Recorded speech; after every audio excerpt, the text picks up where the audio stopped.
Read in the name of thy Lord who createth, who teacheth man that which he knew not. What I want you to do, instead of looking at this from the third person, I want you to look at it from the first person, as if these events had happened to you.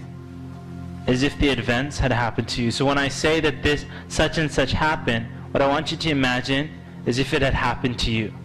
Alright? And so the Prophet ﷺ was born. And immediately after that his father died. And so the Prophet ﷺ grew up with no father.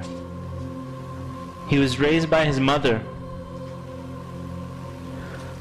And at a very young age, the Prophet ﷺ lost his mother as well. And so now, even in his infancy, when he's just in the age of around 6 years old, 7 years old, he's now going into the world with no mother and no father. And so his grandfather begins to take care of him and love him, Abdul Muttalib. And as Abdul Muttalib is taking care of him, Abdul Muttalib soon dies as well. And now he's lost his father, who he never knew. He's lost his mother, and he's lost his grandfather. And he's an orphan in Mecca. His uncle Abu Talib begins to take care of him. The Prophet ﷺ was never known for any of the vices that the Quraysh were known for, the people in Mecca. They would drink alcohol, or they would drink alcohol or bury their women or whatever it was that they were. The Prophet ﷺ had nothing to do with that. He was, as they knew him to be, the most trustful person in their entire society. As-Sadiq al-Amin.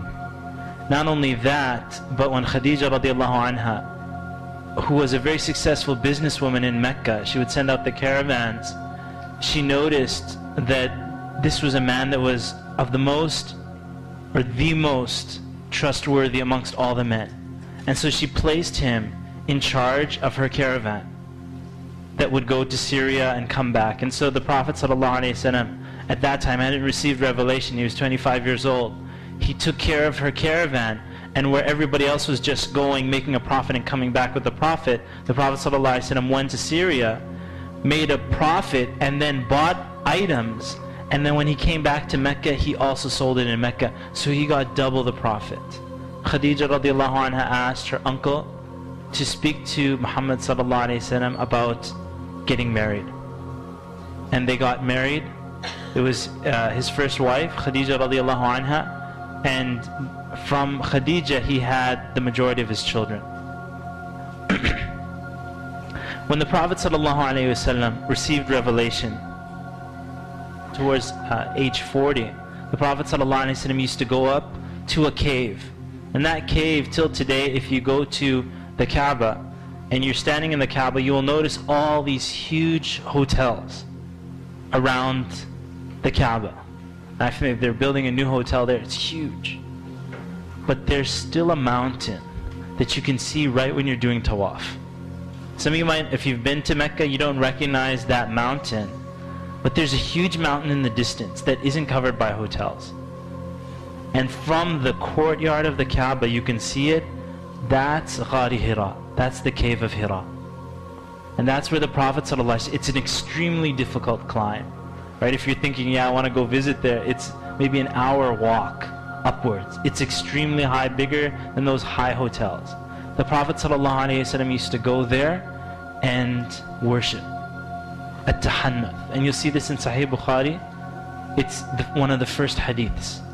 The Prophet ﷺ, he loved to go up into the cave of Hira and contemplate the situation that his people and humanity was in, and the vices that were happening, and so on. And on that mountain, the Prophet ﷺ, you can imagine the fear that comes to a person when you're just alone in a cave on the top of a mountain, and then a man appears. And then the man is telling him to read. And so the Prophet ﷺ said to him, he said, I can't read.